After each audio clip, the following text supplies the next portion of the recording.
ಕರ್ನಾಟಕದ ಇತಿಹಾಸದಲ್ಲಿ 17 ಬಾರಿ ಬಜೆಟ್ಗಳನ್ನು ಮಂಡಿಸಿರುವಂತಹ ದಾಖಲೆಗಳನ್ನು ಹೊಂದಿದ್ದಾರೆ. ದೇವರಾಜ ಅರಸು ಅವರ ದಾಖಲೆಯನ್ನು, ಅತ್ಯಂತ ಸುದೀರ್ಘಾವಧಿಗೆ ಮುಖ್ಯಮಂತ್ರಿ ಆದಂತಹ ದಾಖಲೆಯನ್ನು ಸರಿಗಟ್ಟಿ ಆ ಮೂಲಕ ಅಹಿಂದ ಚಾಂಪಿಯನ್ ಅಂತೂ ಕೂಡ ಕರೆಸಿಕೊಂಡಿದ್ದಾರೆ. ಈಗ ಆ ನಾಯಕನ ಆಡಳಿತದ ಯುಗಾಂತ್ಯವಾಗ್ತಾ ಇದೆ. ರಾಜ್ಯ ಕಾಂಗ್ರೆಸ್ ಸರ್ಕಾರ 2.5 ವರ್ಷ ಪೂರೈಸುವುದಕ್ಕೆ 6 ತಿಂಗಳ ಮುಂಚಿತವಾಗಿದೆ. ಸಿಎಂ ಬದಲಾವಣೆಯ ಬಗ್ಗೆ ಚರ್ಚೆ ಬಹಳ ಜೋರಾಗಿ ನಡೆದಿತ್ತು. ಬಹುತೇಕ ಕಳೆದ ವರ್ಷದ ಜೂನ್ ತಿಂಗಳಿನಲ್ಲಿ ಶುರುವಾಗಿದ್ದಂಥದ್ದು 2.5 ವರ್ಷಕ್ಕೆ ಸರಿಯಾಗಿ ಅಧಿಕಾರದ ಕೈ ಬದಲಾಗುತ್ತೆ ಅಂತಲೇ ಹೇಳಲಾಗ್ತಾ ಇತ್ತು. ಆದರೆ ಹಾಗಾಗಲಿಲ್ಲ. ಬಳಿಕ ಸರ್ಕಾರದ 3ನೇ ವರ್ಷಾಚರಣೆಯ ಭವಿಷ್ಯ ನುಡಿದ್ರು. ಆದರೆ ಈಗ ಆ ಭವಿಷ್ಯ ನಿಜವಾಗ್ತಾ ಇದೆ. ರಾಜ್ಯ ಕಾಂಗ್ರೆಸ್ ಸರ್ಕಾರ 3 ವರ್ಷ ಪೂರೈಸಿ 10 ದಿನ ಆಗ್ತಾ ಇದ್ದು ಸಿಎಂ ಪಟ್ಟ ಬದಲಾವಣೆಗೆ ಶ್ರೀಕಾರವನ್ನು ಇಡಲಾಗಿದೆ. ನಿನ್ನೆ ದಿಲ್ಲಿಯಲ್ಲಿ ಇಡೀ ದಿನ ಕಾಂಗ್ರೆಸ್ ಹೈಕಮಾಂಡ್ ನೇತೃತ್ವದಲ್ಲಿ ನಡೆದಂತಹ ಸಭೆಯಲ್ಲಿ ಮುಖ್ಯಮಂತ್ರಿ ಸ್ಥಾನದ ಬದಲಾವಣೆಯ ಬಗ್ಗೆ ನಿರ್ಧಾರವನ್ನು ಕೈಗೊಳ್ಳಲಾಗಿದೆ. ಅದರಂತೆ ನಾಳೆಯೇ ಸಿಎಂ ಸಿದ್ದರಾಮಯ್ಯ ತಮ್ಮ ಸ್ಥಾನಕ್ಕೆ ರಾಜೀನಾಮೆ ನೀಡುವಂಥದ್ದು ಫಿಕ್ಸ್ ಆಗಿದೆ. ನಾಳೆ ಬೆಳಗ್ಗೆ ತಮ್ಮ ಸಂಪುಟದ ಸಹೋದ್ಯೋಗಿಗಳನ್ನು ಉಪಹಾರ ಕೂಟಕ್ಕಾಗಿ ಅವರು ಕರೆದಿದ್ದಾರೆ. ಅವರ ಮನೆಯಲ್ಲಿ ಉಪಹಾರ ಕೂಟ ನಡೆಯುತ್ತೆ. ಉಪಹಾರದ ಸಭೆಯ ಬಳಿಕ ಸಿದ್ದರಾಮಯ್ಯನವರು ಲೋಕಭವನಕ್ಕೆ ತೆರಳಿ ರಾಜ್ಯಪಾಲರ ಕೈಗೆ ತನ್ನ ರಾಜೀನಾಮೆ ಪತ್ರವನ್ನು ನೀಡಲಿದ್ದಾರೆ. ಈ ಮೂಲಕ ರಾಜ್ಯದಲ್ಲಿ ಸಿದ್ದರಾಮಯ್ಯ ಅವರು 2ನೇ ಅವಧಿಯ 1105 ದಿನಗಳ ಆಡಳಿತ ಅಂತ್ಯ ಆಗ್ತಾ ಇದೆ. ವಿದಾಯದ ಸಂದರ್ಭದಲ್ಲಿನೇ ಉಪಹಾರ ಕೂಟವನ್ನು ಅವರಿಗೆ ಏರ್ಪಡಿಸಿದ್ದಾರೆ.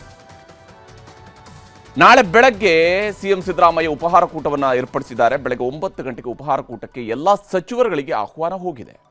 ಸಂಪುಟದ ಸಹೋದ್ಯೋಗಿಗಳ ಜೊತೆಗೆ ಮುಖ್ಯಮಂತ್ರಿಯಾಗಿ ತನ್ನ ಕಡೆಯ ಸಂದೇಶವನ್ನು ಅವರು ನೀಡಲಿದ್ದಾರೆ. ಅದಾದ ಬಳಿಕ ಬಹುತೇಕ ಮಧ್ಯಾಹ್ನದ ನಂತರ 3 ಗಂಟೆಯ ವೇಳೆಗೆ ಲೋಕಭವನಕ್ಕೆ ತೆರಳಿ ಗವರ್ನರ್ ಅವರನ್ನ ಭೇಟಿಯಾಗ್ತಾರೆ. ರಾಜ್ಯಪಾಲರಿಗೆ ಮುಖ್ಯಮಂತ್ರಿ ಸ್ಥಾನದ ರಾಜೀನಾಮೆ ಪತ್ರವನ್ನು ಸಲ್ಲಿಸಲಿದ್ದಾರೆ. ಇನ್ನು ಹೈಕಮಾಂಡ್ ಜೊತೆ ದಿಲ್ಲಿಯಲ್ಲಿ ಸಭೆ ಮುಗಿಸಿರುವಂತಹ ಸಿಎಂ ಸಿದ್ದರಾಮಯ್ಯ ನಿನ್ನೆ ರಾತ್ರಿಯೇ ಬೆಂಗಳೂರಿಗೆ ವಾಪಸ್ಸಾಗಿದ್ರು. ತಮ್ಮ ನಾಯಕನಿಗಾಗಿ ಕಾದು ಕುಳಿತಿದ್ದ ಆಪ್ತರ ಜೊತೆಗೆ ರಾತ್ರಿಯೆಲ್ಲ ಅವರು ಕೆಲ ಹೊತ್ತು ಚರ್ಚೆಯನ್ನು ಕೂಡ ನಡೆಸಿದರು.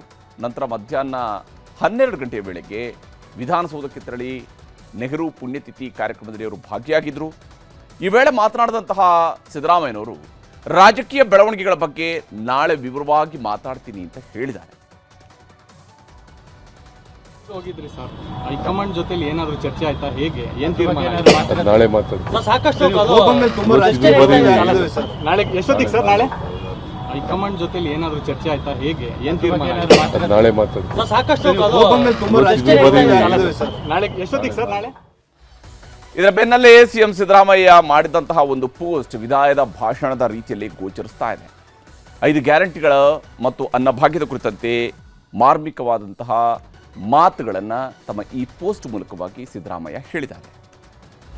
ರಾಜ್ಯದ ಜನರ ಆಶೀರ್ವಾದದೊಂದಿಗೆ ನಾವು ಅಧಿಕಾರಕ್ಕೆ ಬಂದು 3 ವರ್ಷಗಳು ಪೂರೈಸಿರುವ ಈ ಸಾರ್ಥಕ ಸಂದರ್ಭದಲ್ಲಿ ನಮ್ಮ ಸರ್ಕಾರದ ಎಲ್ಲ ಸಾಧನೆಗಳ ಶ್ರೇಯವನ್ನು ಪ್ರತಿಯೊಬ್ಬ ಕನ್ನಡಿಗನಿಗೂ ಅರ್ಪಿಸುತ್ತಿದ್ದೇವೆ. ಚುನಾವಣಾ ಪೂರ್ವದಲ್ಲಿ ರಾಜ್ಯದ ಜನತೆಗೆ ನೀಡಿದ ಪ್ರತಿ ಮಾತಿಗೂ ಬದ್ಧರಾಗಿ ನಡೆಯುವ ಮೂಲಕ ನುಡಿದಂತೆ ನಡೆದ ಹೆಮ್ಮೆ ನಮಗಿದೆ. 5 ಗ್ಯಾರಂಟಿ ಯೋಜನೆಗಳನ್ನು ಜಾರಿಗೊಳಿಸಿ ಪ್ರತಿ ಮನೆಗೂ ತಲುಪಿಸುವಲ್ಲಿ ಯಶಸ್ವಿಯಾಗಿದ್ದೇವೆ. ಯಾರೂ ಹಸಿವಿನಿಂದ ಮಲಗಬಾರದು ಎಂಬ ಸಂಕಲ್ಪದೊಂದಿಗೆ ಜಾರಿಗೊಂಡ ಅನ್ನಭಾಗ್ಯ ಯೋಜನೆಯು ಕೋಟ್ಯಾಂತರ ಕುಟುಂಬಗಳಿಗೆ ಪೌಷ್ಟಿಕ ಆಹಾರದ ಭದ್ರತೆ ನೀಡುವ ಮೂಲಕ ಆರೋಗ್ಯವಂತ ಸಮಾಜಕ್ಕೆ ಆಧಾರವಾಗಿದೆ. ಅನ್ನಭಾಗ್ಯ ಯೋಜನೆಯಡಿ ಉಚಿತ ಆಹಾರ ಧಾನ್ಯ ವಿತರಿಸಲು ಈವರೆಗೆ 18,897 ಕೋಟಿ ರೂಪಾಯಿ ವ್ಯಯಿಸಲಾಗಿದ್ದು 4.26 ಕೋಟಿ ಪಡಿತರದಾರರು 3 ಹೊತ್ತು ನೆಮ್ಮದಿಯಿಂದ ಊಟ ಮಾಡುತ್ತಿದ್ದಾರೆ. ಈ ಅನ್ನಭಾಗ್ಯ ಯೋಜನೆ ಸಿದ್ದರಾಮಯ್ಯನವರು 2013ರಲ್ಲಿ ಮೊದಲ ಬಾರಿಗೆ ಮೇ 13ನೇ ತಾರೀಕಿನಂದು ಮುಖ್ಯಮಂತ್ರಿಯಾಗಿ ಅಧಿಕಾರ ಸ್ವೀಕರಿಸಿದ ಮೊದಲ ದಿವಸ ಒಬ್ಬರೇ ಕ್ಯಾಬಿನೆಟ್ ಅನ್ನು ನಡೆಸಿದಾಗ, ಅಂದರೆ ಮುಖ್ಯಮಂತ್ರಿಯಾಗಿ ಒಬ್ಬರು ಮಾತ್ರ ಅವತ್ತು ಪ್ರಮಾಣ ವಚನ ಸ್ವೀಕರಿಸಿದರು. ಒಬ್ಬರೇ ಕ್ಯಾಬಿನೆಟ್ ಸಭೆಯನ್ನು ನಡೆಸಿ ಮೊದಲಿಗರಾಗಿ ಅನೌನ್ಸ್ ಮಾಡಿದಂತಹ ಯೋಜನೆ ಯಾರೂ ಹಸಿವಿನಿಂದ ಮಲಗಬಾರದು ಅನ್ನುವಂಥ ಉದ್ದೇಶದಿಂದ ತಂದಿರುವಂತಹ ಅನ್ನಭಾಗ್ಯ ಯೋಜನೆ. ಹೀಗಾಗಿ ತನ್ನ ವಿದಾಯದ ಪೋಸ್ಟ್ನಲ್ಲೂ ಕೂಡ ಸಿದ್ದರಾಮಯ್ಯನವರು ಅದೇ ಅನ್ನಭಾಗ್ಯ ಯೋಜನೆಯನ್ನು ಪ್ರಸ್ತಾಪಿಸಿರುವಂಥದ್ದು ಬಹಳ ಗಮನಾರ್ಹ.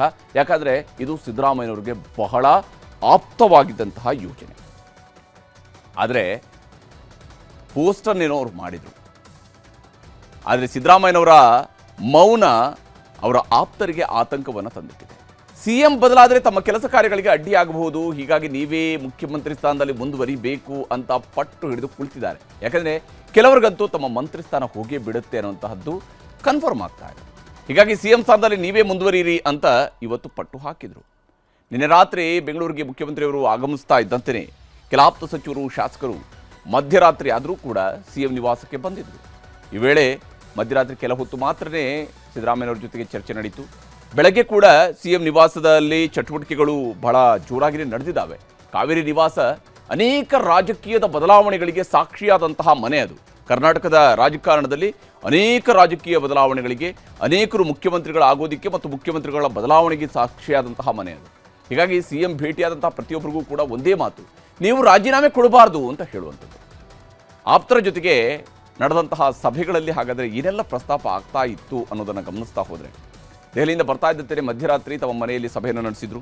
ಹಿರಿಯ ಶಾಸಕರ ಜೊತೆಗೆ ದೆಹಲಿ ನಿರ್ಧಾರಗಳ ಬಗ್ಗೆ ಅವರು ಸಮಾಲೋಚನೆಯನ್ನು ನಡೆಸಿದರು. ಇನ್ನು ಇವತ್ತು ಇಡೀ ದಿವಸ ಆಪ್ತ ಸಚಿವರು ಹಾಗೂ ಶಾಸಕರೊಂದಿಗೆ ಸರಣಿ ಸಭೆಗಳು ನಡೆದವು. ಅಂದರೆ ಸಿದ್ದರಾಮಯ್ಯನವರೇ ಕರೆದಿರುವಂತಹ ಸಭೆಗಳಲ್ಲ, ಅವರಾಗಿಯೇ ಬಂದು ಅವ್ರ ಜೊತೆಗೆ ಮಾತಾಡೋದು ಕುಳಿತಿದ್ದಾರೆ. ಸ್ವಲ್ಪ ಕಾಲಾವಕಾಶ ತೆಗೆದುಕೊಳ್ಳಿ, ನೀವು ಇಮಿಡಿಯೇಟಾಗಿ ನೀವು ರಾಜೀನಾಮೆ ಕೊಡೋಕ್ಕೆ ಹೋಗಬೇಡಿ ಅಂತೇಳಿ ಮುಖ್ಯಮಂತ್ರಿಯವರಿಗೆ ಆಪ್ತರು ಮನವಿ ಮಾಡಿದ್ದಾರೆ. ಮಧ್ಯಾಹ್ನ ಕೂಡ 12 ಮಂದಿ ಸಚಿವರು, 25 ಶಾಸಕರು, 8 ಮಂದಿ MLCಗಳು ತಮ್ಮ ಅಭಿಪ್ರಾಯಗಳನ್ನು ಸಿದ್ದರಾಮಯ್ಯನವರಿಗೆ ಹೇಳಿದ್ದಾರೆ. ಆದರೆ ನನ್ನ ಅಭಿಪ್ರಾಯವನ್ನು ನಾನು ನಾಳೆ ತಿಳಿಸ್ತೀನಿ ಅಂತ ಹೇಳಿ ಸಿದ್ದರಾಮಯ್ಯನವರು ಅವರೆಲ್ಲರಿಗೂ ಕೂಡ ಹೇಳಿ ಕಳಿಸಿದ್ದಾರೆ.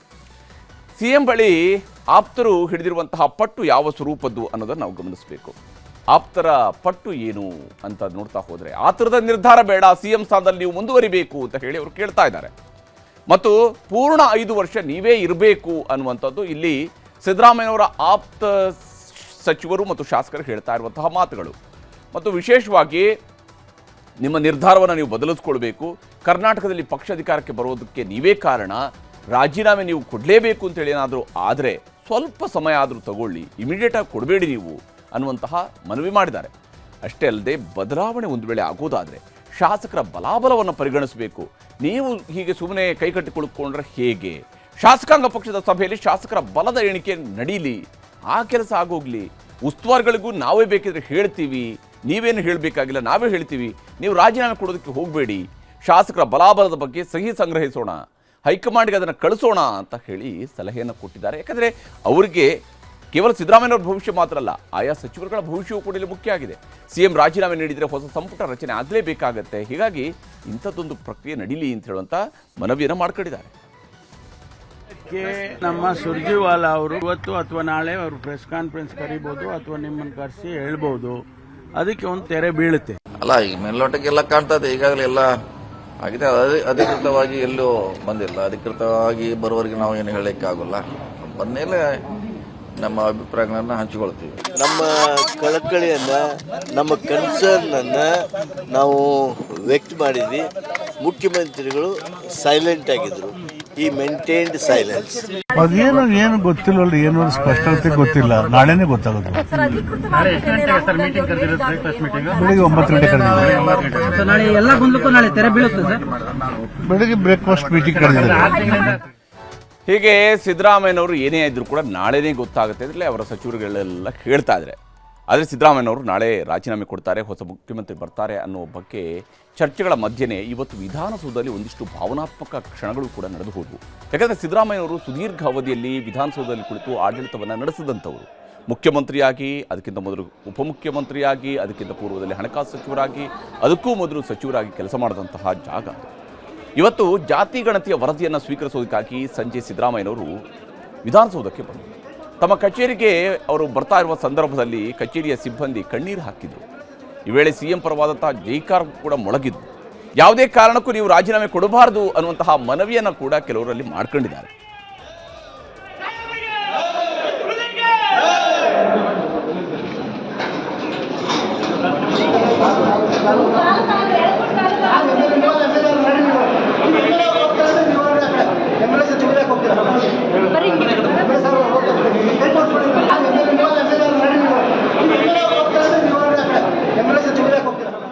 ಇನ್ನು ವಿಧಾನಸೌಧಕ್ಕೆ ಆಗಮಿಸಿದಂತಹ ಸಂದರ್ಭದಲ್ಲಿ ವಿಧಾನಸೌಧ ಕಾರಿಡಾರ್ ಮತ್ತು ವಿಧಾನಸೌಧದಿಂದ CM ಅವರು ಶಿಳ್ಳೆ ಹೊಡಿತಾ, ಅವರು ಸಾಮಾನ್ಯವಾಗಿ ಭಾಳ ರಿಲ್ಯಾಕ್ಸ್ ಆಗಿ ಹೋಗುವಂತಹ ಸಂದರ್ಭಗಳಲ್ಲಿ ಯಾವ ರೀತಿಯಾಗಿ ಶಿಳ್ಳೆ ಹೊಡಿತಾ ಹೋಗ್ತಿರ್ತಾರೋ ಅದೇ ರೀತಿಯಲ್ಲಿ ಶಿಳ್ಳೆ ಹೊಡಿತಾ ಹೋಗ್ತಾ ಇದ್ದಂಥ ದೃಶ್ಯವೂ ಕೂಡ ಗಮನ ಸೆಳೀತು.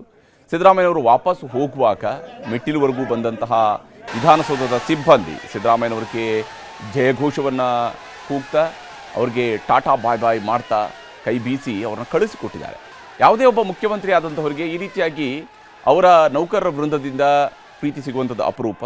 ಆ ವಿಚಾರದಲ್ಲಿ ಸಿದ್ದರಾಮಯ್ಯನವರು ತಮ್ಮ ನೌಕರರ ಪ್ರೀತಿಯನ್ನು ಗಳಿಸಿದ್ದಾರೆ ಅನ್ನುವಂಥದ್ದಕ್ಕೆ ಈ ದೃಶ್ಯ ಒಂದು ರೀತಿಯ ಸಾಕ್ಷಿಯಾಗಿದೆ. ಸಿದ್ದರಾಮಯ್ಯನವರ ಪರವಾಗಿ ಅವರ ಅಭಿಮಾನಿಗಳು ಹಾಗೆಯೇ ವಿಧಾನಸೌಧದಲ್ಲಿ ಕೆಲಸ ಮಾಡುವಂತಹ ನೌಕರರು ಕೂಡ ಜಯಘೋಷವನ್ನು ಕೂಗ್ತಾ ಸಿದ್ದರಾಮಯ್ಯನವರಿಗೆ ಕೈ ಬೀಸಿ ಅವರನ್ನು ಕಳಿಸಿಕೊಟ್ಟಿದ್ದಾರೆ. ಸಿದ್ದರಾಮಯ್ಯನವರು ವಿಷಿಲ್ ಹೊಡಿತಾ ನಾರ್ಮಲ್ ಆಗಿ ಅವರೇನು ಖುಷಿ ಇದ್ದಾಗಲೂ ಅಥವಾ ಸಂಕಷ್ಟಗಳಿದ್ದಾಗಲೂ ಕೂಡ ವಿಷಿಲ್ ಹೊಡಿತಾ ಇರ್ತಾರೆ, ಆ ಸ್ವರೂಪದಲ್ಲೇ ವಿಷಿಲ್ ಹೊಡಿತಾ ಹೋಗ್ತಾ ಇದ್ರು.